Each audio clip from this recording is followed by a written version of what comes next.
A science story, huh?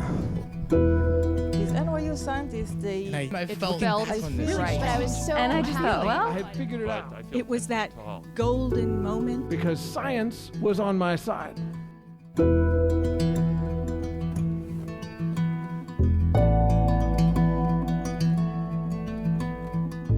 Hey everyone, I'm your host Misha Gajewski, and welcome to a special edition of Story Clatter. Today we're diving back into our archives to bring you some of our most memorable and impactful stories and episodes we've ever shared on the Story Clatter podcast. Why? Because we have over 13 years of true personal stories about science, and no matter how much of an OG listener you are, we have a sneaking suspicion that you haven't heard all the stories. These timeless tales span a range of experiences, from wild scientific adventures to deeply personal journeys of transformation. Each story has left a lasting impression on us, and we're excited to revisit them with you. So sit back, relax, and enjoy this best of episode. A science story, huh? These NYU scientists, I felt right. But I was so And I just thought, I well, had figured it out It was that golden moment. because science was on my side.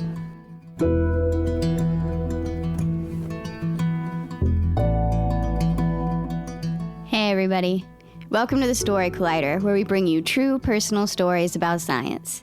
I'm your host, Erin Barker, and this week we're presenting stories from scientists who faced unusually difficult paths to science, and whose rough past made them the kind of scientists that they are today. It's hard to become a scientist. Some of you listening are scientists and know that already, but some of you are normals like me. And for those of you like me, if you're going to get a PhD in science, you spend years working pretty long hours, researching something usually very specific, and usually while not making very much money. I always bring snacks to our rehearsals before shows, and at the end of one rehearsal, this graduate student crammed an entire sleeve of Oreos into his mouth. I was like, dude, you can take the box with you. It's fine. But even taking all those things into account, you still have to do really terrifying things like defend your thesis to a bunch of intimidating smart people who are asking you hard questions, putting you on the spot. No matter who you are, it's a hard thing to do. But for some people, even getting to that point where you can pursue your PhD seems like an impossible dream. There is hard work and heartbreak even just to get to that point. Not because they aren't good and smart and equally deserving of becoming scientists, but because of the circumstances of the world around them. So our episode today is for and about those folks. Our first story is from Evelyn Valdez-Ward. It was recorded in August 2018 at the Lyric Hyperion in Los Angeles. The theme that night was battles.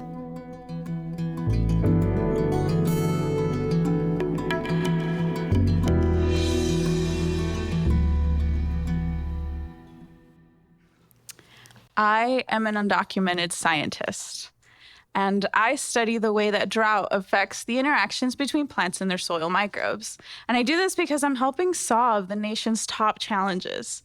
See, by 2050, Earth's population is expected to double. And that means that agricultural production has to increase by 70% or more. And that's a lot for us to figure out how to feed everybody.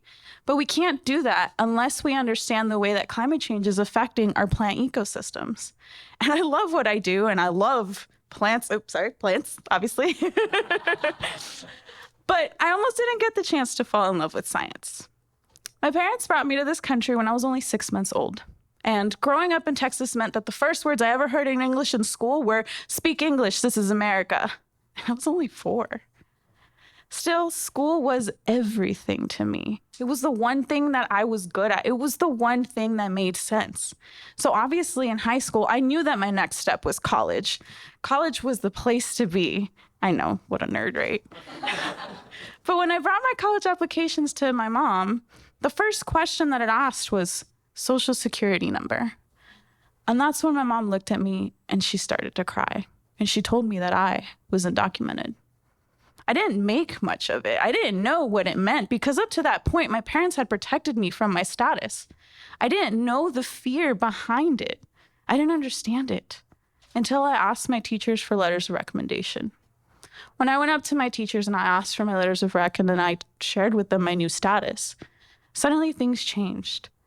And they all told me the same thing, that I should just give up, that as an illegal, I was never going to be able to do anything with my life, that it didn't matter. How did I go from being this great student to all of a sudden I don't matter? I was dehumanized in an instant. My world came crashing down. I was so upset. I stopped going to classes, stopped turning in assignments, my grades started slipping, and I fell into really deep depression. I stopped eating, I stopped caring, I stopped living. I was so sick that I was hospitalized, and the doctor told me, you have to eat to live, and I thought, what for? What's the point? And it seems so silly because within a few months of knowing my status, I couldn't handle it and look where I was, but my parents had been doing it for such a long time. They risked their lives every day just to go to work and to provide for us and to provide for a better life for us, and yet I couldn't handle it. How did they do it? When I came back to class, it seemed like no one noticed. No one noticed I was missing for school, except for one person, my calculus teacher. In the middle of class, he took me down to the side and he was like, what's going on? What's wrong? And I just started crying and I told him everything. I told him that I didn't care anymore. And then he started crying too. And we're both just crying in the middle of math class until he approached me, he hugged me and he said, don't worry, we're going to figure this out. And that was the first time since I found out about my status that I felt safe again. I had found my first ally. My parents were my biggest cheerleaders. In that time, there were these secret meetings where parents would gather to figure out how do we apply to college or how do we help our kids apply to college when they're undocumented. And in these secret meetings, they found out that instead of using your social security number, you could use your tax ID number. Yeah, we pay taxes. Did you know that? So when I finally got my application together, I sent it out and then I waited. And then I got back my first acceptance letter into the University of Houston downtown. I was so excited. I ran to my mom and we're just crying. She hugs me. She goes, I knew you could do it. But we still didn't know how I was going to pay for classes. That summer, we were gathered at my grandma's house. And we go to my grandma's house a lot because it's the kind of place where you gain like 10 pounds after one meal. And we were all eating together and we had the news on. And that's when we watched as President Obama took the stage and announced DACA. Deferred Action for Childhood Arrivals, a protective temporary status from deportation. Oh my God, this was it. This was the answer. Everybody started crying. Everybody's hugging me. I start shaking. I'm like, oh my God, this is it. But the application was a different story. See, for the application, you have to turn in a lot of information about yourself, your history, your background. When did you get to this country? When did you enter? Who did you enter with? It wasn't just about me, but about my parents as well. And knowing that this was temporary, what would happen if they ended the program? Were they going to target me, my parents? Were they going to deport us? It was terrifying. But if I got DACA, that would be the answer to everything. Because in Texas, if you don't have any kind of documentation, you can't get a license. So I was taking a bus to school. I would have to wake up at 3 or 4 a.m. just to get to school, go to classes all day, come back. If I was lucky, be home by 10 or 11, and then start all over again. I was averaging like 3 hours a night. And I didn't have any money to pay for books or any of my school supplies. So as a family, we decided together it was worth it. It was worth the risk to apply. And part of the application was proving your presence in the country from the moment you entered until they announced DACA. Do you remember where you were every single day of your life in this country? Because I had to prove that. And in between all the obvious free time that I had to go to every single school and collect any kind of sample that they had with any kind of dates that was possible. I saw old writing samples, old math worksheets, and I gotta say, I was pretty bad at coloring inside the lines. Finally, we got all the application materials together. The next hurdle was the application fee, $465. Who has that laying around, especially as a college student? But somehow my amazing parents got the money together and we sent the application out. And then what came was the longest waiting period of my life. We waited and waited, and then finally I got something back in the mail. I had to appear to go do my biometrics appointment. And you don't say no to the government for these kinds of things. So I go up to this building, and it was called Application Support. And I walk in, and it was the creepiest place I had ever been. It is a really cold, white building. There's nothing on the walls. It's a lot of other immigrants there, too. You're not allowed to talk. You're kept quiet. And then the officer calls you up. They swab your cheeks, take your fingerprints, take your picture, and then send you home. And then I waited again until finally I got it, my DACA approval, and with it, my work permit. I was so excited to finally do normal things. I got my social security number, and then I decided that I was gonna get my driver's license. So in between studying biology and physics, I was studying real hardcore for my driver's exam. I had no idea which one was harder, but I passed. When I finally got my license, I was like, yes, I can finally drive myself to school and drive my family around because no one else had a license. It was so exciting. And then I applied to my first job, Kroger, as a cashier, and I was real bad at it, particularly like charging people for produce, like lemons and limes. In Spanish, is just limon. I couldn't tell the difference. So I definitely charged people for the price of limes when they should have been charged for lemons. Sorry, Kroger.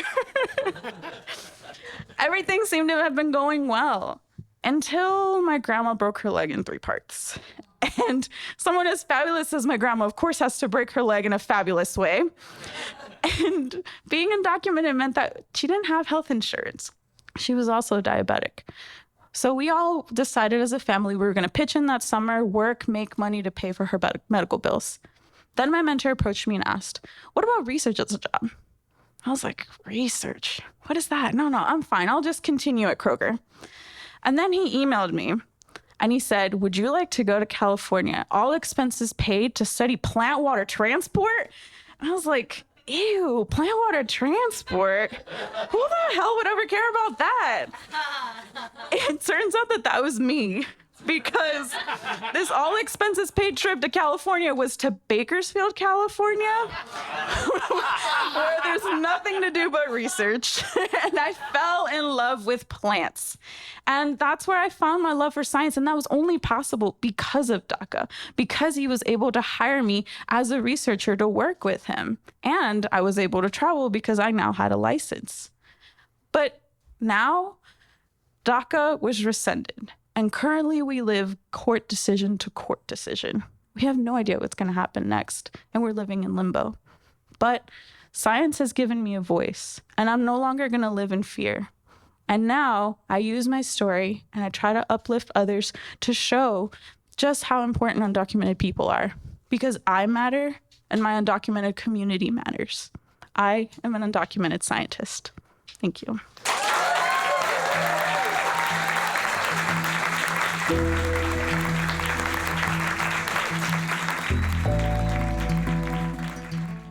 That was Evelyn Valdez-Ward.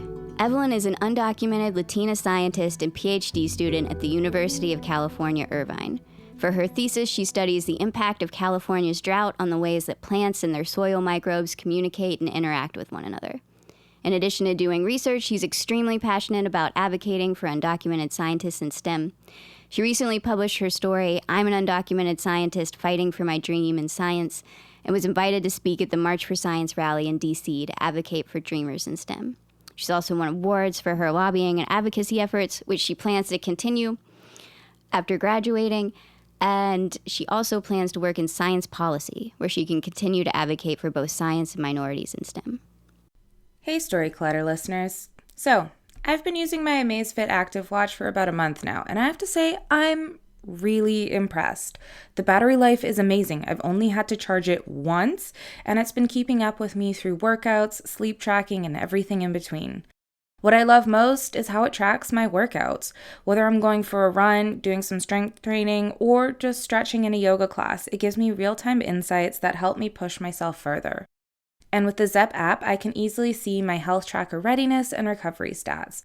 So I know when I'm ready to go all out and when I should take it easy. And don't forget, you can get 15% off your Amazfit Active Watch by heading over to amazfit.com/collider and using the special coupon code COLLIDER. If you're ready to take control of your health, visit amazfit.com/collider today and join millions of people who trust Amazfit. Our next story today is from Samuel Achilefu. It was recorded in June 2018 at the Ready Room in St. Louis as part of our partnership with St. Louis Public Radio. The theme that night was homing signals.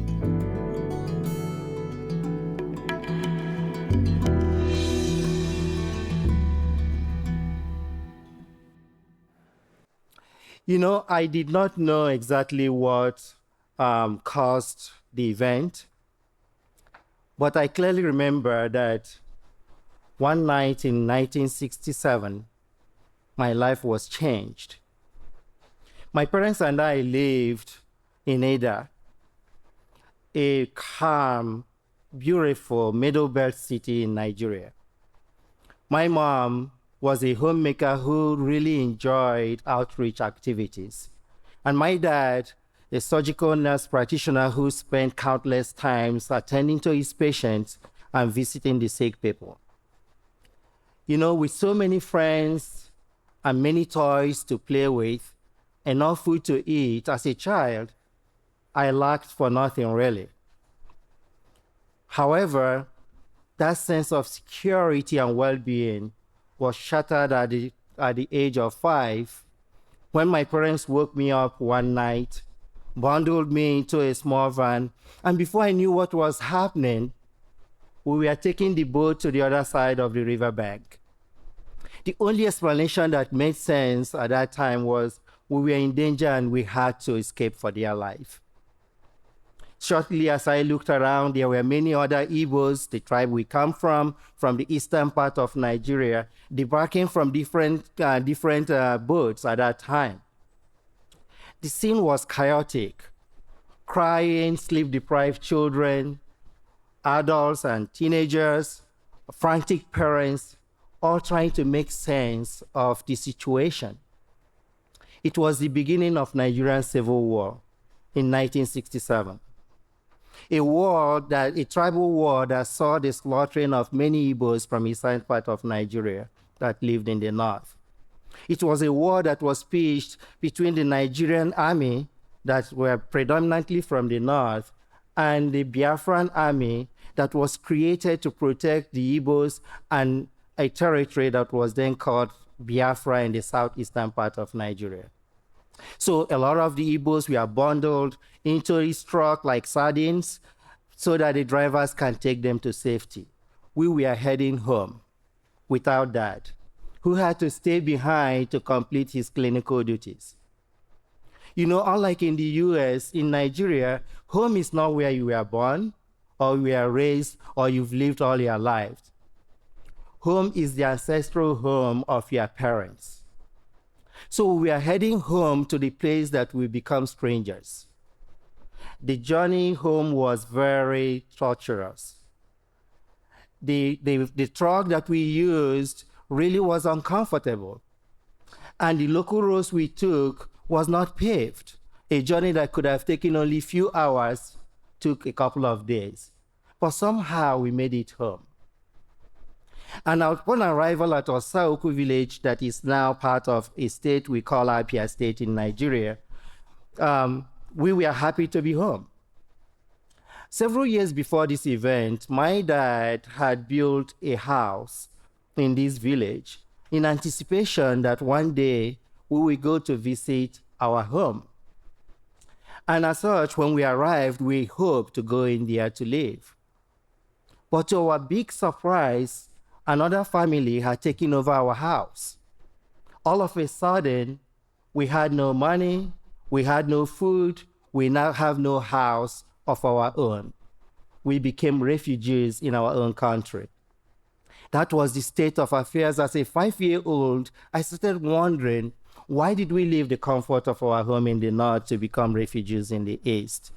The thought of losing all my wonderful friends was unfathomable. And truly, this was a war, something that was caused by adults who do not know how to take care of the young ones. So as time passed, all these frustrations and anger started giving way to exciting events. Our kinsmen came together to welcome us and promised to help us in any way they could. And I started replacing my old friends with new ones who taught me how to pluck fruit from trees. That was wonderful. I even had the opportunity to run around on barefoot without my parents scolding me, which was really difficult at that time. Not because my mom, who was with us, didn't care. It was just because there were more important things to worry about. And so as good and as wonderful and welcoming as my uncle, who took us in during this period, was, we wanted our own house. With the help of our kinsmen and many others around the village, in less than a month, we built a house. The house was made of clay and thatched roof. The house was beautiful. It had a window through which the air will blow through in the hot summer days and give us this cool air-conditioned room without air conditioner. It was just a place that for the first time you appreciated having a roof under your head and a place to go in at night to sleep. So things were beginning to change. And as such, we know that during this period, the moments of joys were always mixed with the thought that, where is Dad? Is he still alive? You know, as the war raged on, we started all channels of communications were lost. No letters, no telegrams, no words. The absolute silence was really deafening. And as such, we were wondering what's going on today. So we remember several days later or months, we heard rumors that he had escaped the northern part of Nigeria and made it safely to the east, and that he was recruited to help treat some of the wounded Biafran soldiers. You know, in those days, rumors were very rampant. People told you what you wanted to hear so that you will feel good about yourself, even if it was a lie. But this time, even if it's a lie, we believed it was true, and we accepted it for what it is.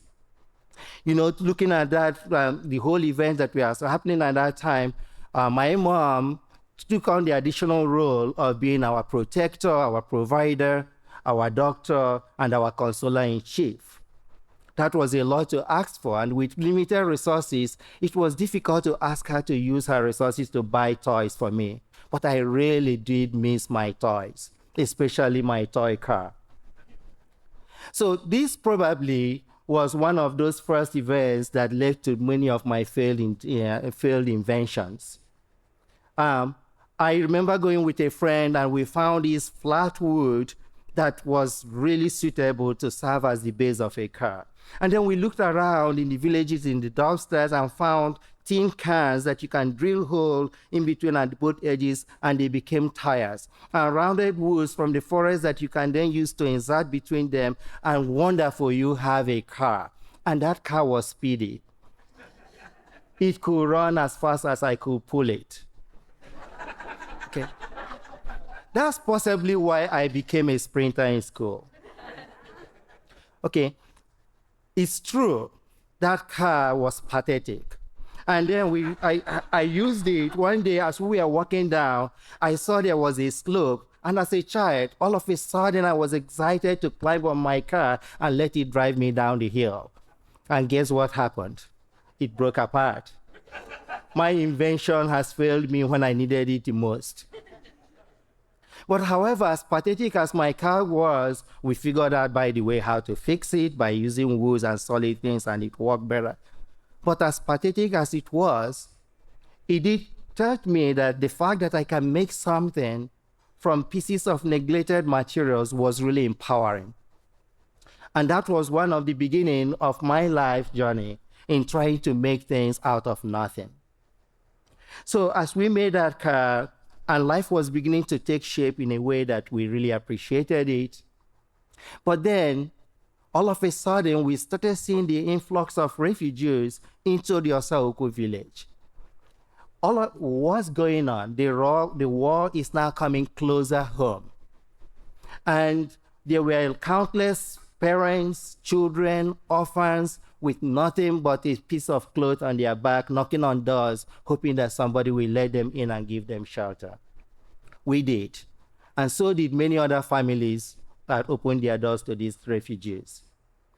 But there were so many that we couldn't accommodate all of them. And then we found that sooner than later, we started seeing the Biafran soldiers themselves also flooding the village in search of their own safety. Tanks, guns, and all types of motorcycles covering the villages. Home schools were seized and converted into military camps. It was a terrible time. The peace and the night that I used to have in this village had eluded me. once again, we have to flee for safety. We were lucky that we could walk because the elderly and the sick that couldn't walk were left behind at the mercy of the soldiers. So this time, unlike the first one when we did escape, we had no truck, we had no boat, even worse, we had no destination. All we have was a burst of hope that somehow we keep on living. And so we started moving along, the whole family and everybody walking along the way, sleeping anywhere we find space, in the evenings, maybe in the fields, or sometimes some people will welcome us to stay at their homes as we continue to flee for safety. You know, this was a time I wish my dad was around because we missed him. My mom had taken this role. She's such a powerful and strong woman that tried not to show any emotion so that she can keep us safe. But at that time, I still remember one day that she missed him the most when she saw somebody that looked like the semblance of my dad, and she broke down crying uncontrollably. Where is my husband? You know, that was consistent. Those breakdowns were very rampant in the camps because there were always news, sad news of lives cut short by bombs or bullets or even hunger. We could have died of hunger ourselves, but we are fortunate that in the process, the Red Cross workers as well as Igbo philanthropists were able to give us food when we needed it. The journey to nowhere really was painful. And I still remember one day when we got up wondering what next to do, where are we going next? And all of a sudden there were shouts of joy and jubilation across the different refugee camps. The war is over, we are going home. This time we are going home to a destination. What a joy. Before we knew it, we had taken so many paths, we are walking back and we are approaching our home. And then the sudden thought came to mind. Did Dad make it? Are we going to see him? And before long, we got an answer from a young guy that said, your dad made it, he's home waiting for you all. What a joy. All of a sudden, the unification gave us such a happy period that we forgot all the pains and sufferings that we faced during the war. We had a second chance at life and living. And boy, did we take it all. It was a wonderful thing. The Nigerian Civil War left devastating effects, consequences that remained till this day. Mistrust, tribalism, and apprehension. And we see that every day wherever you go. But also the war did reveal the good and the worst of humanity. One day we had all that I thought we needed. And then the next day we had nothing and we were in search of something to support our lives. That has helped me to see work today as a privilege and opportunity to do the best while I can still work. It allows me to see my family as precious commodity to treasure, my friends and colleagues at work as partners to be able to solve pending problems that we can do today. You know, the worst moments of my life did help shape me into the scientist and researcher I am today. I take on my work with the same intensity and tenacity that reminds me of the Nigerian Civil War. That frustration, hopelessness, anxiety, loss of quality of life, and even sometimes death will one day give way to the hope that cancer will come to an end. The fact that Nigerian Civil War did come to an end and is part of the history book today gives me this burning hope that one day cancer too will become history. Thank you.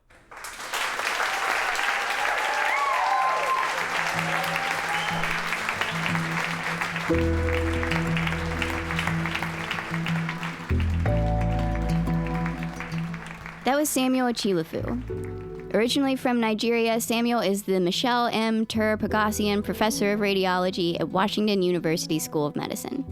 He also holds joint appointments as a professor in medicine, biochemistry and molecular biophysics, and biomedical engineering, and serves as the chief of the Optical Radiology Laboratory, director of the Molecular Imaging Center, director of the Center for Multiple Myeloma Nanotherapy, and co-leader of the Oncologic Imaging Program of the Siteman Cancer Center. Damn, that's a lot of jobs, Samuel. His lab harnesses the power of light to develop methods for understanding, diagnosing, and treating human diseases, and is made up of biologists, chemists, engineers, medical students, and physicists. He enjoys biking, playing tennis, and traveling, presumably in all the spare time he has after all of those jobs. And he lives with his wife, and they have 2 college-age children. The stories featured in today's podcast were from shows produced by Audrey Kearns, Joseph Scrimshaw, Eli Chin, and Zach Stovall. This podcast is produced by me, Misha Gajewski, along with Jen Chen, Nikisha Roberts-Washington, and Aaron Barker, Executive Director and co-founder of The Story Clatter. Special thanks goes out to The Story Clatter's board and team. Our theme music is by Ghost, and next week we'll be back with new, true personal stories about how science helps us to discover how weird and wonderful it is to exist in this world and be a human. Until next time, thanks so much for listening.